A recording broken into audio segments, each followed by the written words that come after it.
See, now that I can see myself, I'm like, what do I do with my hands? We're gonna just pretend it's not there. Yeah, come on around there. Are we on now? We're live on YouTube. Checking connection. Don't do Here we anything go. embarrassing. As I keep talking, just checking. Hello, we are live. Good morning, everyone. Let me just get us straight. Thank you for joining Behind the Sign Canada. Happy Wednesday, summer day. It's beautiful outside. We've got a heat wave. They said on the news today it's hotter here than it is in the Bahamas. I'll take it. Mhm. But take I'm it too, pretty so sure it's supposed excuse to me. break tomorrow, which Don't say that. I Really? like the Fingers 30. crossed. I like the 30. My daughter doesn't know I'm taking her to Wonderland for her birthday, so it better be nice. Oh, awesome. Yeah. That'll be Are fun. you able to check to see if someone can tell us if our sound is okay? I just want to make sure that my handy dandy mic is actually working. If anybody is joining us, can you let us know if you have good volume? We sound great.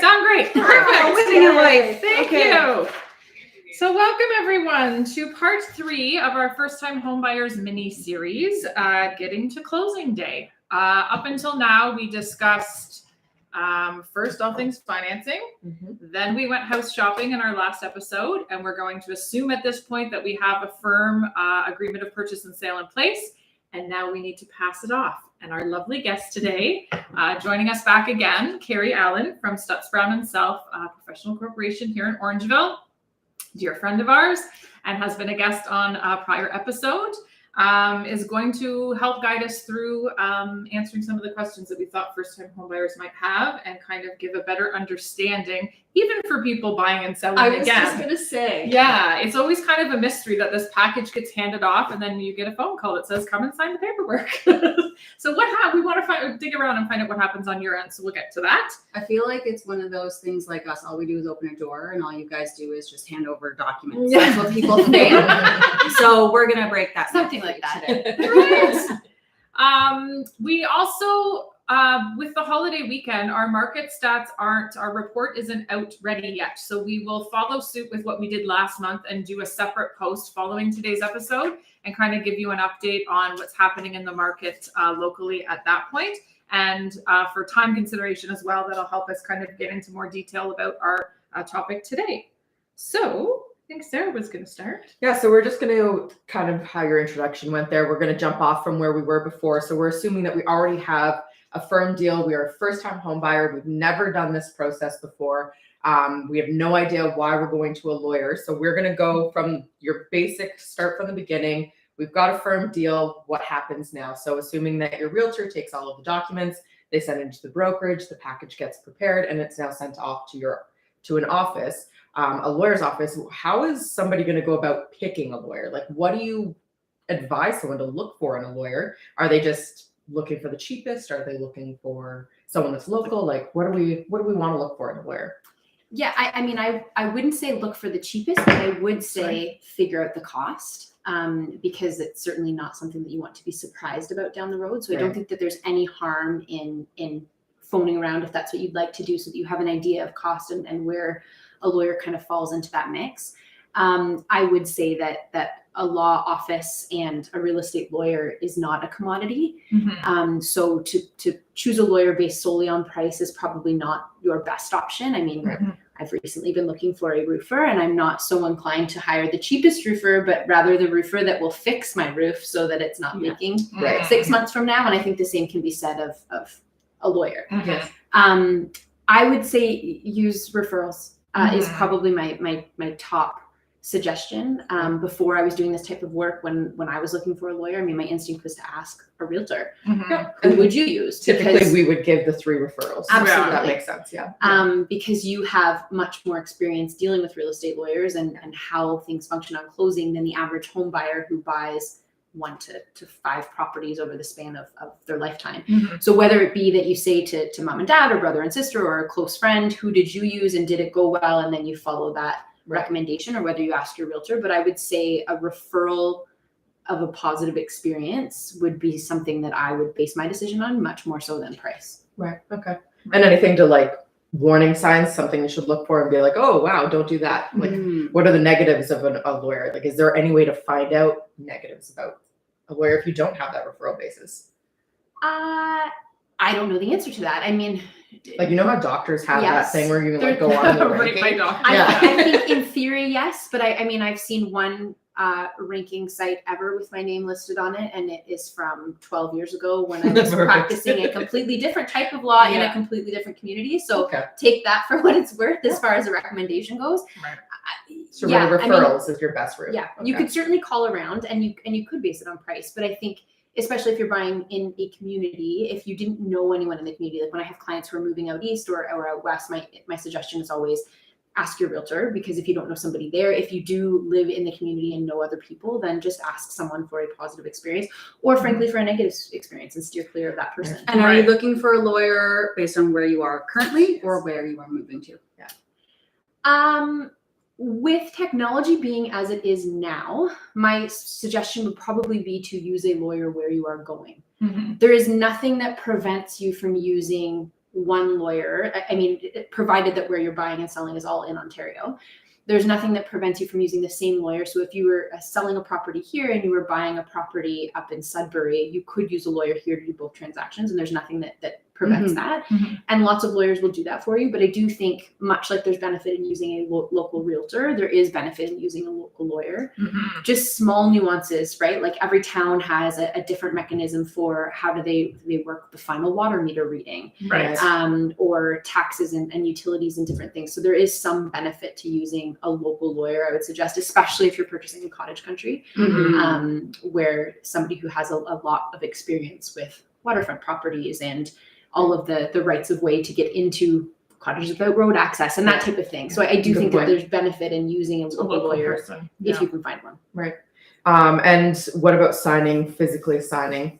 That would be a factor. I know during COVID, we didn't have to do the physical. Yeah. I'm finding that people are starting to have to go back into the office. So is that something to consider probably too? So you could actually get to the office to sign? Yeah, I would say when choosing a lawyer, if there's a concern that you can't physically get to the lawyer that you're using, ask that lawyer, and the better question would be ask your lender. Mhm. Lawyers are still permitted to do all of the electronic signing that we were doing during COVID, but not every lender has the same policy when it comes Okay, to signing interesting. virtually. Okay. Interesting. I didn't know that. So the something. reason Yeah. the reason that we're pushing, I mean, there's lots of reasons to push for people to come back in office. I would much prefer to meet people in the office to be able to review things and actually have the experience of going through everything with Your them real person. yes, rather than doing it virtually. But the biggest hindrance to a virtual meeting is that some lenders will not permit electronic signings. Interesting. I wonder why. Yeah.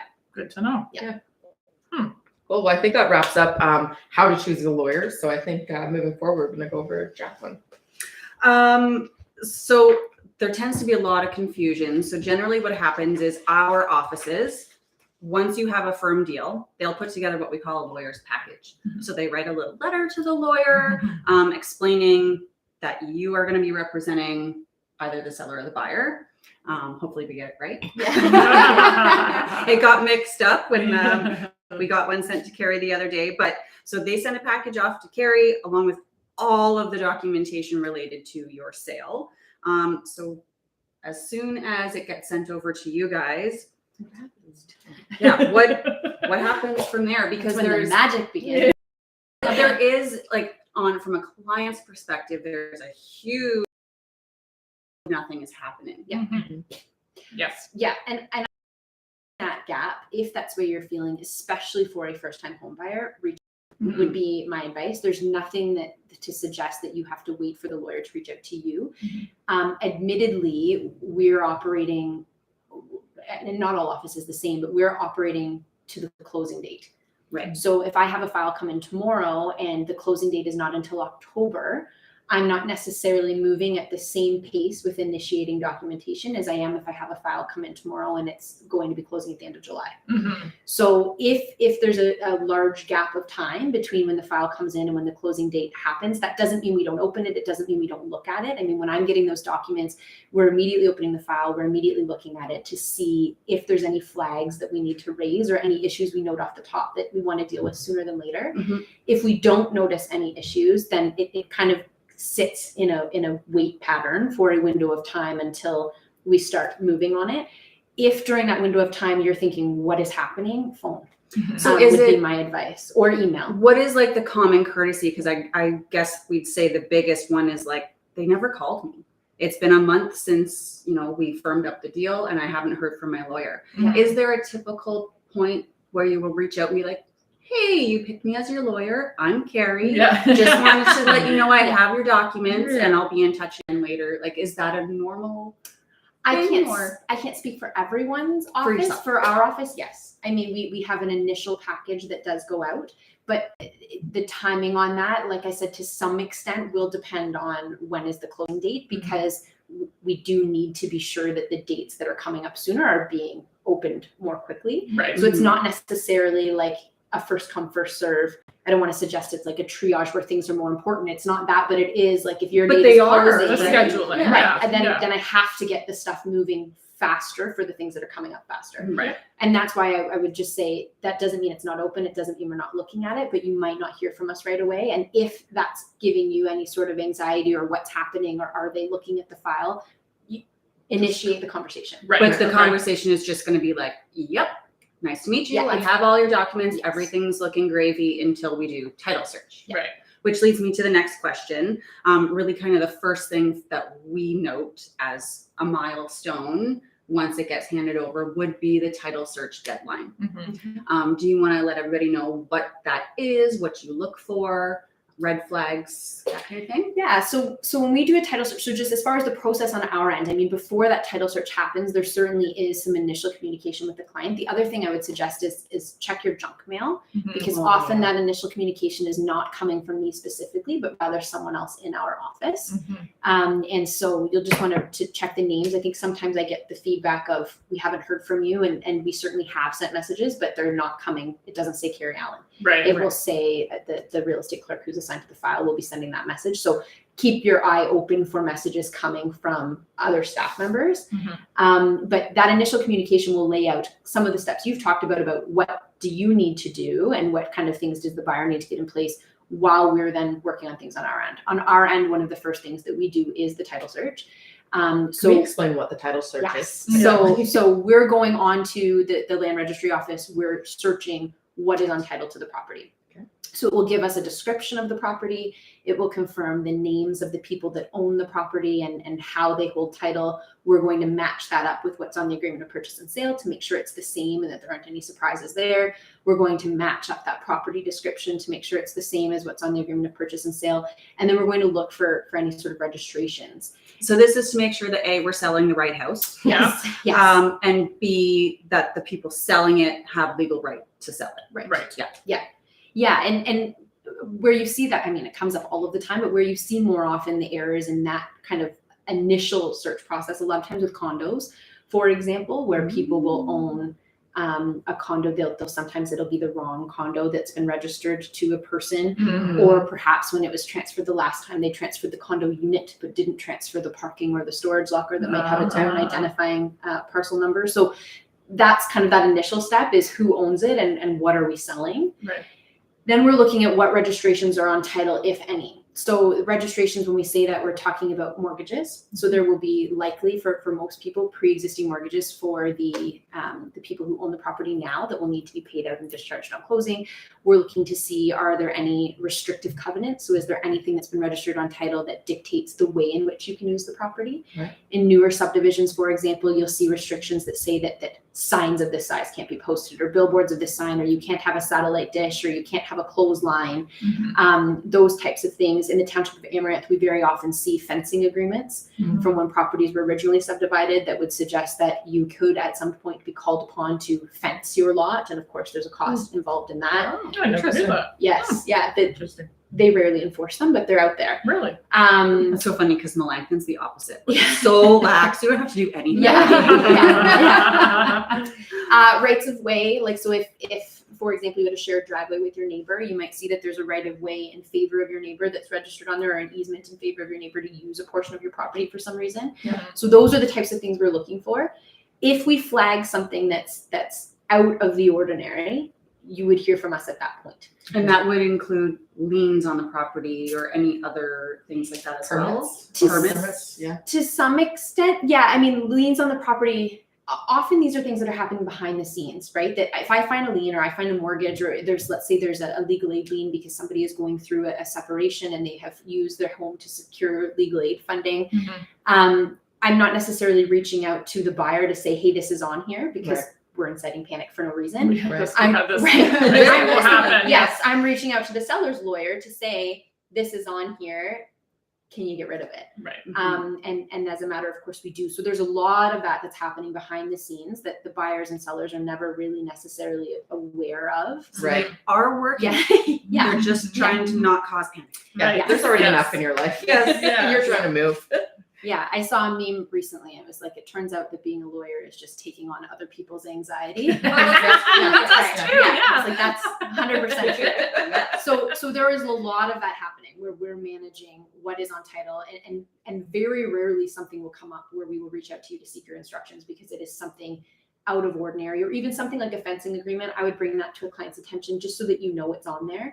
It's not a reason to hold up closing. It doesn't give you a right to say I'm walking away from this, but just so that you're aware of what might happen. Well, and easements in general, because from our side, we can't see what the easement is for or who has it registered. A lot of the times, if you bought a newer property and it hasn't changed hands in a long time, it may still have an easement registered from the builders. So is that something you're looking for as well? And educating the client on, okay, hydro might pop onto your property every once in a while. Sometimes, and sometimes we're just getting rid of them. Right. So sometimes there's a right of reentry for a builder to come onto the property to fix any issues that there might have been with grading or drainage or anything else. There's usually a timeline that says within 5 years of acceptance by the municipality. If that time has passed, and we're just getting rid of them. We're not calling the buyer to say this is on here. And it is something that when we do sit down to go through the documents, we would show you this is what's here. But you're not necessarily going to hear it's concerning that we need your feedback. Just to clarify, an easement is literally just something registered on gives someone kind of temporary access to they're allowed on the property for some reason. There could be a bell box, it could be hydro, it could be country property. You might have like a farmer that needs to drive up a certain section of your land to get to their property that sits behind it. Sometimes I've seen like sheds that are overlapping properties. It's an encroachment. That's different. But if you have an agreement, isn't it an easement? To allow access? You would have an encroachment agreement. Encroachment. Okay. Yeah, I don't want to take a side, but she's not. Thanks, Carrie.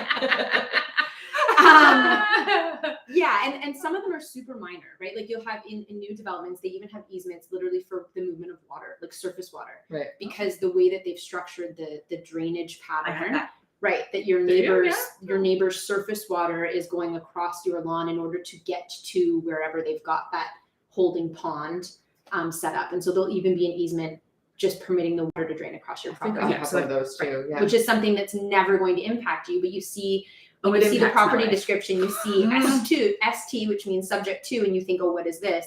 And often it might be something that minor. Okay. Interesting. Cool. The big feedback I would give for realtors, more so than buyers, would be if you do see that subject to in a property description when you're searching it on GeoWarehouse, there's no harm in reaching out to a lawyer to determine what is that before you sign the agreement. Because the issue that we have on our end, once you put that description in, if you describe the property with the subject to interest, it is what it is. I can't go to the lender's, the seller's lawyer and say, get rid of this, because it's already been made aware that it's there. Right. As if you've accepted it subject to that interest. Okay, so if because in school they teach you to put that in. Don't ask any questions, just copy the legal description. There would be value in asking those at questions. that stage in the game, when you're writing an offer, which is when you're saying to bring this question up, usually your client doesn't have a lawyer yet. As a lawyer, for any realtors watching, you're cool to answer random phone calls like that, even though the client may not. For us, I'm not suggesting Make a that. friend. But a lot of the time, that's the position that we're in. Every deal we do, we're calling Carrie later. That's crazy. I would say many realtors have relationships with lawyers who are likely going to be willing to pull a document for you and show you what it is. Right.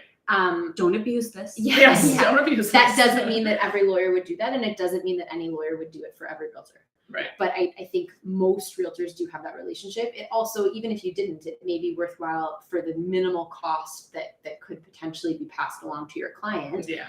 If it's something that is going to impact their use of the property, it Yeah. may be worthwhile to do anyway. Mhm. And that would be what, an hourly rate? I would suspect, likely. Yeah, like I had a client that was looking at a property that had all the hydro lines on it, and I know that you had helped him out, and we went through the whole rigmarole, understanding, and when he actually did his deal, Carey billed him that. Yeah. That would be a rigmarole. It was a Yeah, rigmarole. it's There was a of lot of details with research. hydro properties. Yeah, it was- Yeah. Yikes. Yeah. Oh, hi, Ryan and Nick. Hi. Good hubbies. Supportive And husbands. my mother-in-law. I think that's your mom too. Oh, very nice. Utilities was another one we thought of when we were preparing things. So generally in our process, when we send a congratulations email to our clients, we'll say, okay, now here's your checklist of what you should focus on now. Right. You know, we're going to handle this paperwork if you want us to send it to your mortgage contact as well. But here's some things you can get started on. Contact the utility companies. Set up your accounts if you're a first-time home buyer and you don't have accounts yet. If you're buying and selling, contact them to let them know the moving date. Yeah. But I know that there is also part of closing process when we're talking about prorating things and different things like that. That's a whole kettle of fish that you also kind of handle in that respect. Or- Never have I. So one kettle of fish, that's like an old school saying. Yeah, you're so cool, Jessica. When you're doing that, the question we're always asked is the day of closing, whose responsibility? I know. What's the answer? Of course What's she the does. answer? She knows No, everything. we Carrie's won't gonna say she's Carrie right will too. say it's official. To be honest, I'd have to go look at the AREA form, but I believe the buyer is the day of closing. Seller. You think because I saw in your notes that you said seller, and I was like, I should go look at that. So 'cause I- because the seller is responsible, and technically they don't have to be up till 6 p.m., right. they are responsible for all utilities the date of closing. I mean, realistically, they're responsible until the meter is read. Right, right, Because we can't dictate when they come. We dictate, can you come on this day? right, But they might come to read the meter at 9 a.m. and they might come to read the meter at 4. right, And you're going to be on the hook for whenever the meter is read. right.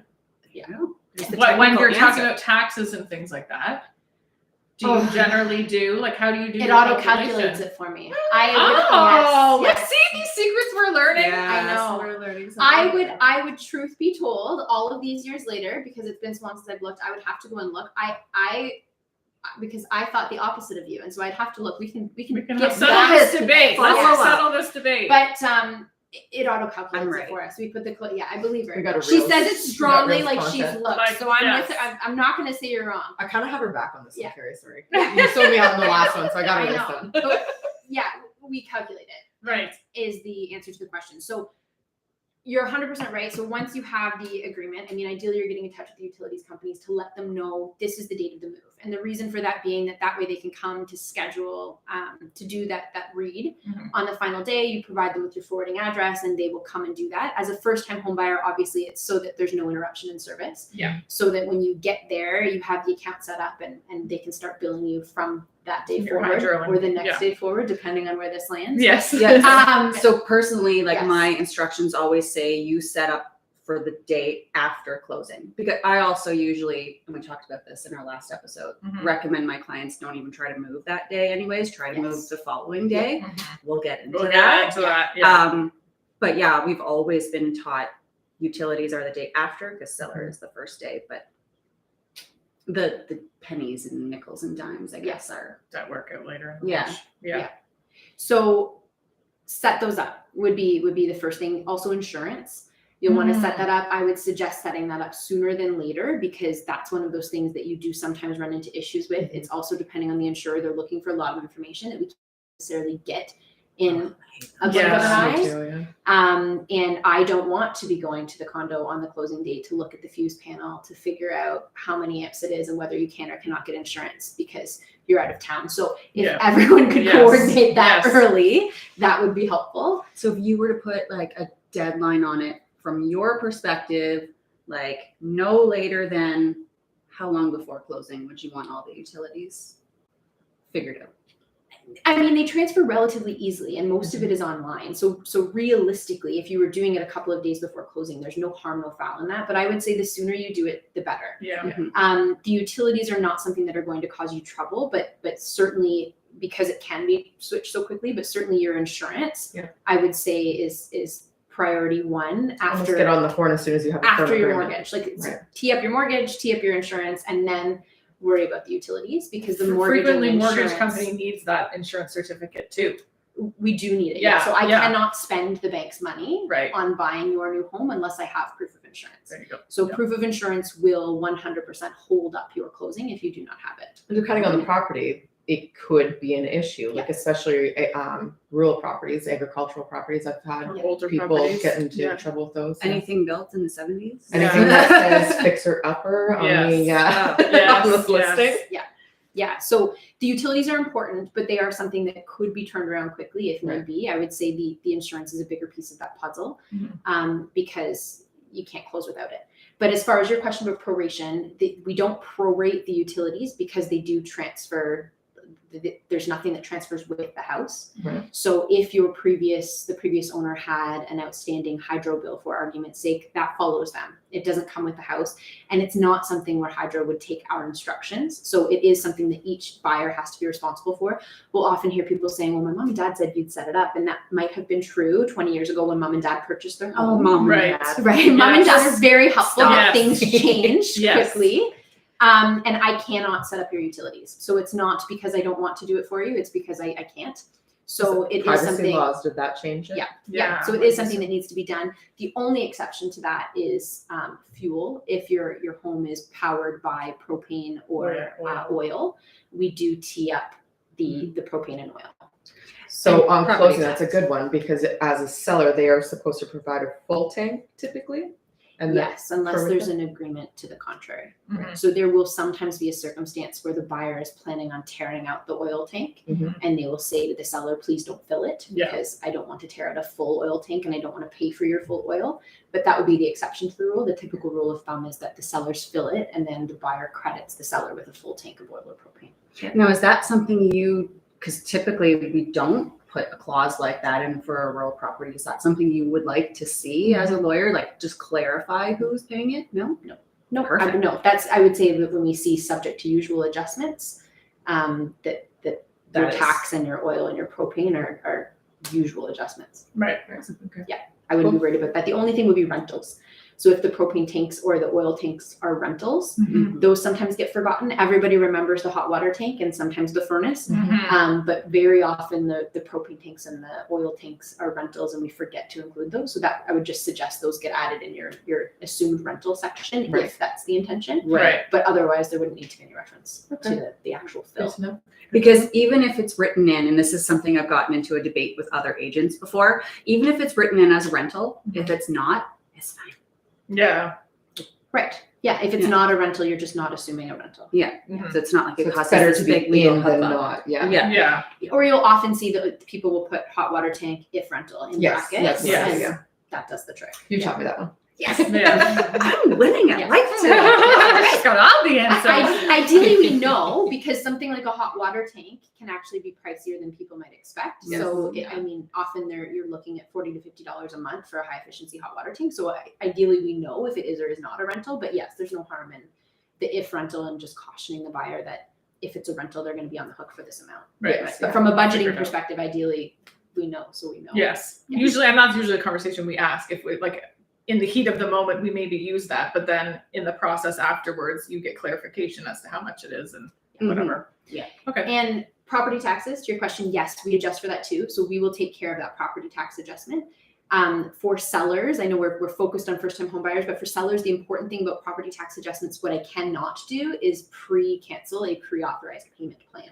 Ah. So if you have a pre-authorized payment plan where you're paying your taxes monthly instead of just paying them when the bill comes, you will need to cancel that. It's a question that we ask so that if it hasn't been canceled, we can make sure to adjust for it appropriately. Okay.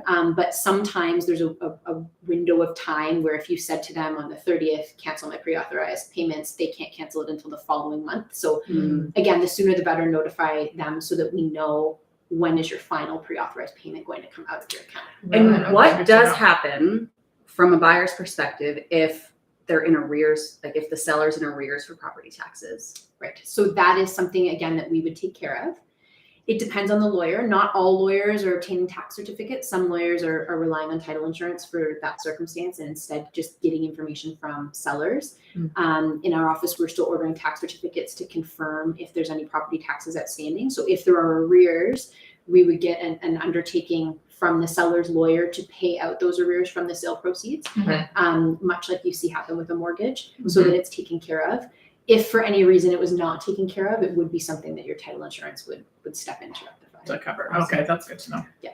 So I think we ended up going into the next one, which was cost. There are a couple other things that we haven't touched on. So it'd be like your land transfer tax and disbursements. So how does it look at the end of the day when they come and sit down in your office and you're like, okay, pay up, sucker. How much, like, how are you showing them, like, at the beginning, do you give a ballpark, this is what you should expect? And then on actual closing day or beforehand, how are you breaking down that cost for them and explaining all the different fees that they could be receiving? So we talked about utilities, we talked about the property tax portion of it, but there are other fees that they'll see in that. Absolutely. So the property tax adjustment is the biggest unknown, admittedly, because we don't know until we get that tax certificate.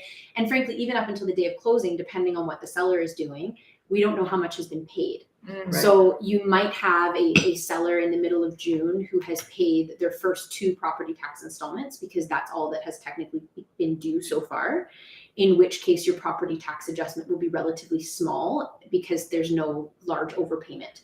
You might have a seller in June who has paid the whole year, in which case your property tax adjustment will be quite large because you're repaying them for that prepayment from June to December. Right. And just to clarify, if we're losing anybody on the math, what we're talking about and what the lawyers make sure happens is that you are only paying for the days that you are actually living in the home. So that's what proration means. Like if you have a 30-day month and you move in on the 15th, they're making sure the sellers are paying the first 15 days and you're paying the last 14 or 15. Yeah, and where you'll see it happen on our end versus yours, like the utilities, the proration doesn't happen because of the final meter readings are done on closing.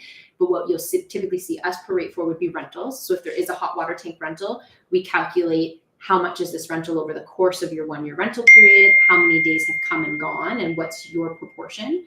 And make sure that it's divided properly so that you're only paying for your window of time. So we'll deal with rentals, we'll deal with property taxes, we'll deal with condo fees, and we'll deal with the fill of an oil or propane tank. And then the utilities would need to be dealt with by the buyers directly. Right. This is not something anyone needs to memorize. Like ultimately, you'll get guidance from your realtor, you'll get guidance from your lawyer. If you have questions, there are lots of people at your disposal who can answer, what do I need to do? And this is for every buyer, seller, whether it's your first property or your 7th, this is the most kind of confusing part, is how much to set aside for closing. Exactly. To Carrie's point, because you can't really calculate some of it until you're down to the wire. So what do you generally, I know lenders have a recommendation of what people should set aside, and I believe a lot of lenders make sure they have that extra those extra funds to close. So say first time home buyer buying a house for $600,000 in the middle of the year. Ballpark. I would say get an estimate, right? Because every lawyer is going to differ too. So the things that will not differ, your land transfer tax are going to be the same no matter what. Your title insurance will vary minimally depending on which provider that lawyer uses, but is something that the lawyer would be able to estimate for you. But the fees and disbursements are not necessarily the same. Not all lawyers run the same searches, so the disbursements may vary, and not all lawyers charge the same fees. So I would say ask for a detailed quote so that you have a good idea of what are my fees and disbursements going to be. In addition to those fees and disbursements, there would then be the land transfer tax. And you'll want to ask the lawyer, do I or do I not qualify for the first time home buyer's rebate, so that you can factor that in too. And then the adjustments. We don't know in advance what those adjustments are going to be. We can guess to some extent. And I mean, an educated guess would be, if you know the whole year's property taxes is $7,000 and it's the middle of June, worst case scenario, you're going to be on the hook for the $3,500 that they might have prepaid. Right. So you could make an educated guess on that front. And I would suggest, whenever possible, always overestimate so that you're pleasantly surprised instead of scrambling at the last minute, coming up with a couple $1,000s you hadn't planned on. So just a couple things to touch on. The disbursements is like paper fees, mailing fees, stuff like that the lawyer's going to see? Those are relatively low. It's more so searching. So it's Right. it's a pretty minimal fee as far as the disbursements for things like mailing and faxes and that type of thing. What you're more so paying for is title searches. Okay. So the title searching, the writ searching, the obtaining the tax certificate, depending on where you're buying and what the circumstances are, there might be zoning and building searches, there might be a conservation search. So those fees are going to differ depending on the property and depending on the lawyer. Okay. So I would get an estimate as to cost, so that you have an idea of what you're going to need to come up with. Awesome. And the sooner you do that, the better, because then it can be worked into your mortgage when you're going into the bank to determine how much do I have for a down payment versus how much do I need for closing. Right. Because you may be able to tack on a little bit to help cover some of that cost. Yes. Awesome. Yeah. What about the land transfer tax? Or the land transfer tax that everybody always yells about, and you have to pay the government. And But we only pay one here in Dufferin County. Yeah. we could be in Toronto. Yeah. I say that every So- time. Like, just be thankful you're here. Yes. It's half of what it could be. Yeah. So what is it? Why are we paying for it? What is your It is a provincial description? tax. So Why? why we're paying for it and what we're doing with it, you can call your MPP and That's my I like answer. There has been actually on that front a huge debate right now with the whole topic of inflation and how our inflation is being so heavily affected by excess tax in regards to housing costs. I mean, there's a lot. yeah, of Is it, we talked about this the other day, something came out and I believe it was Alberta has none. Yeah. No land transfer tax. You can buy a house and you don't have to pay that extra like Ontario's not the $12,000 most or- expensive, so Yeah. there's that to hang your hat on, I suppose, but it's certainly not the least. Like, there's lots Even of in provinces. Toronto, like paying Well, double. no, Toronto would be the worst. Yeah. For sure. So in Toronto, there's a municipal land transfer tax in addition to the provincial land transfer tax. They're equal. So if you're paying 3,000 in land transfer tax here, you're paying 6,000 in Toronto. Yeah. Although nobody's paying 3,000. I was gonna say, what are you buying, like, a you're whole? paying 17,000 here and 34,000 in Toronto. But yeah. Yeah. Yeah. It's That's a lot in crazy, Toronto. man. Okay, so at this stage in the process, you generally met with your lender, you reviewed all the documents, you signed the mortgage. They provide you with a list of any updates the bank may require, blah, blah, blah. We just wanted to point out again, because we're aiming this at first-time home buyers. During this process, you firmed up your house. Before we get to the next topic of closing day with your lawyer, do not Nope. make any major financial changes. Yep. Yeah. Don't change your job. Yep. Don't change your job. Don't Don't buy a quit your car. job. Don't buy a new car. A lot of things I'm seeing lately is the co-signer, changes in the co-signer that is affecting the approval too. Mm. So that could be a Change nothing. change. Something. Yes. Do nothing Don't buy cars. except book your moving people. Don't try to take out a loan to cover all the new renovations or so on. Keep That stuff visas can all low. be done after closing, but can drastically affect your mortgage situation and your ability to still have that home financed. So that's a big asterisk. Do nothing. I would also say that the biggest thing, your biggest holdup when you're buying is your mortgage. Mhm. And now more than ever, with fraud being as rampant as it is, getting a mortgage is harder than it has ever been. Not because the rates are higher, because you're having a hard time qualifying, but because they're ticking off so many boxes that they didn't necessarily used to require. Oh. So I would suggest be as on top of it as you possibly can, because it does have a tendency to kind of compound. So if, for example, your mortgage broker has said, please provide me with this list of things. And let's say, for argument's sake, one of them is a notice of assessment and you're leaving it until the last minute and it's like, oh, no problem, I have time to provide that. You do, but once they receive that documentation, that could trigger more questions and requests for additional information. Mhm. And then you start getting down to the wire. So I would say you're going to have to invest some time in providing those documents to your mortgage broker. It may be annoying because often what you provide to your mortgage broker, the lender then comes to us and asks us to confirm the same thing. So ideally you have an electronic file that you can ship to your mortgage broker, and if needed later, ship it to us so you're not doing it twice. Because there's not as much sharing as you'd like there to be between them versus our office and just between the lender internally. Right. But the bank will be the holdup. And so as much as possible to have those ducks in a row ahead of time so that we're not running into issues on closing would Right. be my suggestion. The only other thing that just sparked my mind when you're talking about booking moving, that too would be something I would suggest speaking to your realtor and or the lawyer about, just as far as timing, Yes. because there are some expectations that are not necessarily correct. The amount of realtors that don't know what the agreement of purchase and sale stipulates for when the seller has to be out. Yeah. So It's my crazy. suggestion would be exactly what Jacqueline mentioned earlier, that if you take possession of a home on a Thursday, do not plan to move until the Friday. Yeah. What is really upsetting to people is if they haven't had that conversation and they don't have that advice, they come in to meet with me a few days prior to closing. I then explain to them, this is the timing that you can expect. And they say, but the movers are coming at 9 a.m. Yeah. and we're paying them $100 an hour. And you mean to tell me I have to sit and pay for them to eat breakfast and lunch while we wait for the keys? Yep. And Yes. the answer is yes, Yes. unless you hold off on booking those movers. Mhm. So when you're a first-time home buyer, the beauty is you're not packing up a house and necessarily needing to be out on the same day that you're moving in. Mhm. I would always plan on moving in the day after closing. Yeah. Just to avoid any headache, right? Yeah. And something came out recently on the news saying that they're making it very, very, very difficult and almost trying to do away with like a sale on the same day. Like you can't buy and No, sell. we've Trying had to this make bridges conversation a little bit Yes. The movement of funds has become more challenging than ever. And again, it's an issue with fraud. And as frustrated as we all get because we cannot instantaneously transfer millions of dollars, the flip side is that, right, those especially in the past year, it's gotten, as the banks continue to implement new processes. I have recently started sending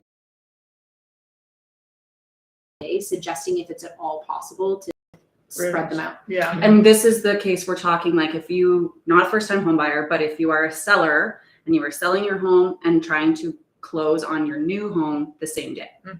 Right. Yeah. You got to think though too. Some people are kind of lining up with leaving a rental and then going into a first time home or into their first home. So you kind of got to make sure that you have that space with your existing home. So maybe you're closing of your rental a day later, so you have that time to move shift, out. so. Yeah.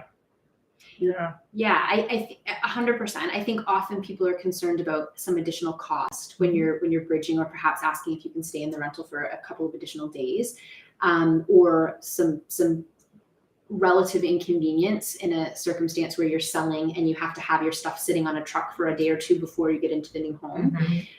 But it's much more inconvenient and potentially costly to have them structured that they're happening on the same day if the money doesn't get there. And that all falls apart. The problem is that the standard OREA form stipulates a 6 o'clock deadline for every deal. Yeah. So if you're selling, your buyers have until 6 o'clock to give you money, Mhm.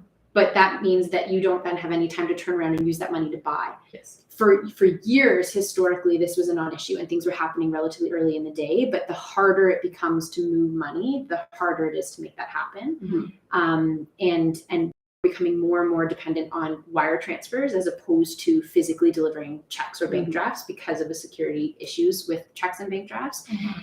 Sometimes they're instant and sometimes they take hours. Yeah. And I can't control that. No. So it's difficult because there's a lot of things that are really in the hands of the bank as opposed to in our hands. And from a risk mitigation perspective, my best advice is not to schedule both on the same day. Right. And I think we talked about this in the first episode or the second. Yes. None of us will ever close a property on a Friday. No. Yeah. You obviously we have to check for holidays and things like that, but for this reason, in the event something gets held up, so we're already saying if we close on a Thursday, don't plan to move till Friday. Well, if you plan to move on a Friday, as if that's like the actual closing date, and the funds don't come in or something happens and it doesn't close, you're not doing anything till Monday now. So we usually recommend you do Monday to Thursday just to give yourself that little bit of buffer. Of course, most buyers want a Friday because then you can move in over the Convenient weekend. to move. Yeah. You got to schedule your time accordingly.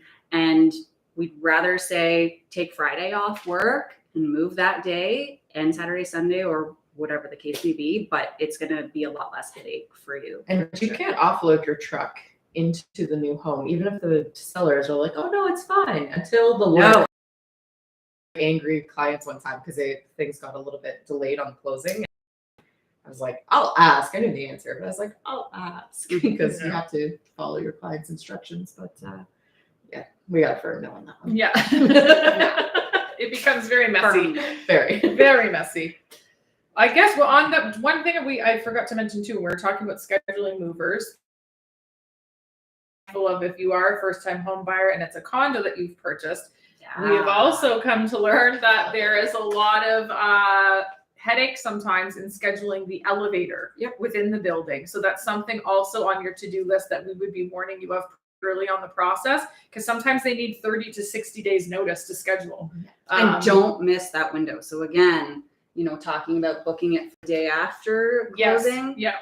If things don't line up and you don't close, you could be waiting another month to get that service elevator to move your stuff into the condo. Yeah. The process is typically spelled out when your agent orders a status certificate, when you're purchasing that condo, usually that process is spelled out in there. So if you read it, you'll see it. If it's not, I would say exactly what you're saying. Contact the board to find out. Yeah. The property manager of the condo to find out and figure out how to book it.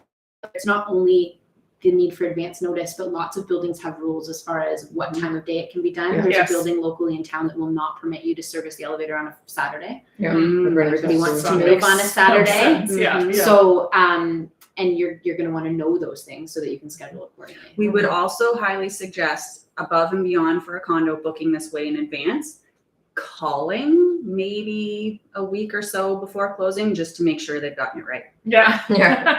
We've been Got there there as well. too, yes. So I think just wrapping up everything, we've gone through the whole process of we've bought the home, we've gone through the title search, we've come to you now, we've signed all our paperwork, we've paid all our dues. You've robbed us blind. Yeah, we're now for closing day. Yay!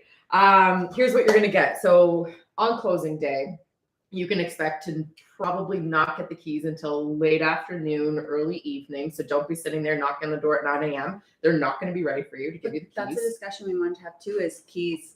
Yes, that's what I'm going Stop for. stealing my lockbox. So with this your has keys, become a big issue. This is Yes. so fun. Where buyers are taking them? Because the lawyers are relying so heavily on us now to utilize our lockboxes as the seller agent, to leave it on the house so you can release the lockbox code to buyer. They just show up at the house, get the key, and they're on their merry way. But 9 times out of 10, we don't get that back. It So- becomes a huge ordeal for us as the seller's agent to then Legal collect liability. that. Why are you not getting it back? Because we have to rely on the new buyer to allow us onto the property To get to it. have removed said keys from the lockbox. Because I ran into this recently where they left a spare set of keys utilizing the lockbox for the contractors. So I shows went up back to get 3 it, times. yeah. I can't be legally responsible for your keys now. So, like, what's your take on keys? Is picking them up at the lawyer's office gone to the wayside? Almost entirely. Yeah. Yeah. So that was something that started as a workaround during COVID because law offices were not open. Right. And so people could not go into the law offices to pick up keys. It was exactly what you described as far as convenience. It was much more convenient rather than having to get to your lawyer's office by 5 o'clock before they close to pick up your keys, to be able to just drive to the property whenever you get especially if you're there. moving the next day. 100% and let yourself in. Mhm. I mean, it's also not your responsibility. And so it's something that we're asking agents to do, but obviously cannot require them to do. It's not your role to deliver the keys. And in a circumstance where the agents aren't able to leave the lockbox, keys will sometimes still get just delivered the way they always used to happen, but used to happen, but much more rarely. I would say that usually we're using a lockbox. If you're running into those issues, it may be something that you could accommodate between you and the buyer's agent. That perhaps That's what have we the were buyer's discussing. agent put the lockbox on prior to closing, Yes. and simply not release the code to the sellers Seller. or to the Yeah. buyers. I'm sorry, until we do. Yeah. Right. The reality is 9 times out of 10, the buyer's agent has the lockbox code anyway. Right. Whether it's your lockbox or it's their lockbox, they know the code. Right. And we're relying on them to fulfill their obligations and not release that code Yep. until the deal closes. So I don't think that there's any harm in you saying that this is a convenience for the buyer to Yeah. be able to come to the property and pick up the keys. since this is benefiting your client and your client only, can we use your lockbox? And that would eliminate any requirement for you to go back and collect it, or any sort of uncomfortable circumstance where the buyer is saying, who are you and why are you here? Right. Yeah. And I mean, this particular situation, they're not crazy expensive, but it does add up over the course of the year. And in this situation, it was my last one because the rest have been taken, removed, thrown out, whatever. And the new ones hadn't come yet. So I needed it to put on a new listing, and I'm like, but there's still keys in here a week and a half later. So it just put me in a really awkward spot. So good to know that we can utilize that with the buyer agent. And just a little tidbit for the key: when you go into the lockbox, there'll probably only be the one set to get into the house. You should find your mailbox keys, your other keys, all inside, usually on a counter or something. It's usually left. So don't expect to have a pile of keys in there. Go in the house. Now, one thing that you have to keep in mind, though, on closing day, this is your day to identify any issues in the house. So if you walk in there and there's a flood in the basement, you need to be contacting your lawyer right away. So that's the only struggle that you have if you're not planning on moving until the next day. So if closing day is Thursday, you get in, or you decide not to go on Thursday and contact your lawyer, you're going on the Friday to move. Is there any recourse? My understanding is that everything has to be done on closing day if there's an issue. Well, I think it's within 24 hours. I Is it mean, 24? I wouldn't suggest that there's actually necessarily a rule. If the issue is that if there's a problem and you discover a problem, it would be your burden to prove that the problem existed on closing and that it wasn't something that happened after the deal closed. Right. The easiest way to prove that is I walked in, I tested everything, and this wasn't working and that wasn't working, and there was a flood in the basement. If you delay a number of days before you get there, the bigger that window is, the harder it's going to be to prove that that was the way the property was when you took title to it. Right. So that's the reason that ideally you're getting in there as quickly as you can after closing to check everything out. Getting in there and moving are not the same thing. So, I mean, on closing day, you may work till 5 o'clock so that you're not sitting by your phone anxiously waiting for a lawyer to not call. And then you go at 5 o'clock and let yourself in and look around and test everything and have the movers come the next morning. Yeah. In a perfect world, right? Obviously, if you're moving from Orangeville to another community 4 hours up the road, you maybe can't just do a quick drop in, but you could ask your Realtor. you could ask your realtor Yes. to do it, or you get there as quickly as you can. It's just the bigger that gap becomes, the harder it will be for you to confirm, did the furnace break before closing, or did the furnace break in the week that the property was empty after closing? Right. And this is why, each of us, for our clients, yes, you specified moving. What we've been talking about this whole time is different than just accessing the property. I usually recommend to my clients, use this as your cleaning day, before you start moving all your stuff in, and document everything. Even if everything seems to be fine, I still recommend that they kind of do like their walk around while filming, because it's date and time stamped. Yeah. Absolutely. And when you say like let your lawyer know right away, if it's a Friday night and you can't get through to your lawyer, there's no panic in that, but take photos and send the email. And then there's a clear trace of this happened at this time. And we can deal with it on Monday morning. Right. Makes sense.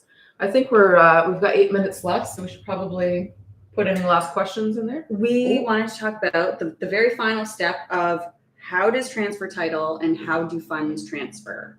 Slowly. On the day of closing, what's all the things that are happening?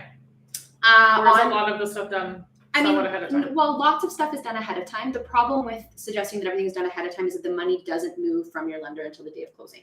So I'll often have people suggest to me, why is it such a big deal? Why is it such a big deal to buy and sell on this day? You've had all of this notice, and surely you can get this done in the 3 months notice you have. Because you were literally just holding on to their wad of cash. Well, and in some circumstances, that's true. If you're buying cash and you bring me cash a week before closing, you're absolutely right. There's no reason I can't get this done first thing in the day. If you're borrowing to purchase property, the money does not come from the bank in advance. So best case scenario is that at 9 a.m. on that morning, I get money. I then have to take that money and transfer it to the seller's lawyer. And if all goes well, that happens quickly. But the problem being that there are often holdups with the bank. And are you physically, Yeah, physically walking to the bank? Because I have run into that. It depends. So up until recently, yes. But now, because we're running into so many issues with holds being placed on bank drafts and certified checks, we're relying on wires. Yes, this is what I mean. So it's getting harder and harder to move money, even amongst lawyers. Interesting. Oh. So because we're running into those issues, we're relying on wires more heavily than we have in the past. And a wire is amazing if it happens the way it's supposed to happen, Right. because I'm sending it from my desk and within minutes it's in the other lawyer's bank account and nobody leaves their chair. Right. But it's not unusual that I send it at 9 a.m. and at 3 o'clock we're all going, where's the wire? Mm-hmm. And Oh my so goodness. that's the downside to using the wires and the reason that we're trying to build in that buffer. The flip side is if the alternative is that I hand deliver a bank draft and it gets held for 7 to 10 business days, that's worse. That's worse. Yeah. Wow. So How is that? It's a bank draft and a certified check. Mhm. Like it's in the name. It's certified. this is a question for your local bank. I think the bank should know like that this is happening. The This problem not is their first fraud, one. right? The problem Yeah. is fraud. The Mhm. problem is that the bank drafts are tricky because the banks like them a lot more because of the coding that's on them, that they're a lot easier to track.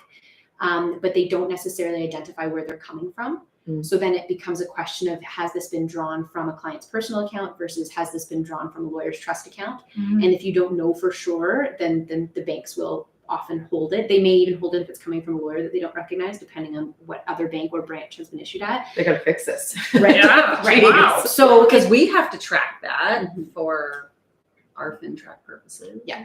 it's an ongoing evolution Interesting. in banking. Oh. And I think Like that if we're spelling it out for them, that's my point. Like Yeah. and the banks have to do it too. We have to Mhm. literally map the money where it's gone Crazy. and Mhm. the same will be true with funds coming from the clients to the lawyers. Yeah. Like, so if your down payment, if you're coming up with $30,000 on closing to go towards the purchase, you need to get that from your account to the lawyer's account. You're going to want to speak to your individual lawyer about how do we want that. Mhm. But again, we want to make sure that we're getting that a little bit in advance if we can, in case there's any sort of hold.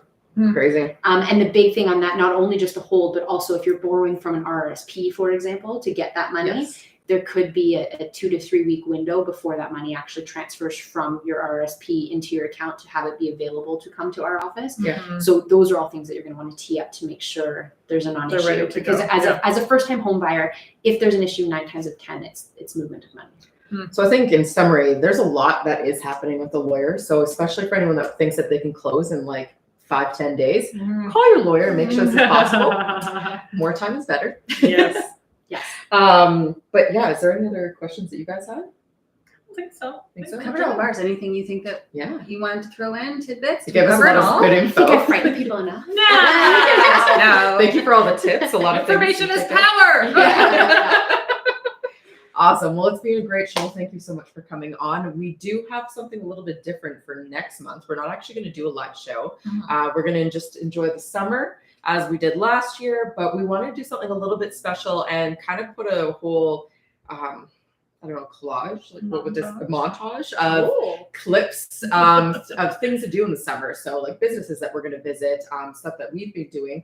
If your business is something really cool that you want people to know about, give us a shout. We'd love to swing by and take a video, share it with everyone in the month of August. But yeah, like camping. We just feel like our area is so beautiful and there's so much to Amazing. take advantage of that we, even being local residents, forget about sometimes. Yeah. So, Like I had a Let's friend highlight tell me that. about this random cider place the other day, and I was like, I didn't even know this existed. And it's in Erin, not Spirit Tree, another one. oh, okay. Yeah, Cool. I'll just bring you guys out All there with right, me. we'll check it out. But yeah, thank you so much. So if you do have anything, shoot us a message. We'd love to swing by or even just give a tidbit out to all of our followers, let them know. And first time buyers, I think you should be set You have a now lot going of forward. information, If you yeah. feel like we've missed anything or you wanted to reach out, by all means do so. Shoot us a DM. And we will gladly kind of help navigate you through the process. Mhm. Unless you're under contract with another realtor, As well. ask them. Yes, we do. Hopefully And go there's back there. on YouTube. Well, I'm on Instagram, previous episodes if you missed those. Yes, Yeah. parts 1 and 2 Parts 1 and are 2, all check it loaded out. up on there. Our YouTube channel definitely still needs followers. Come, subscribe, Wow. please. My son likes everything. Oh, thanks. Thanks, Kristen. Thanks, All right, guys. Mary. Thank you so again, much. Carrie. Enjoy your summer. We'll see you next month. Take care. Bye. Let's hit stop. Oh yeah.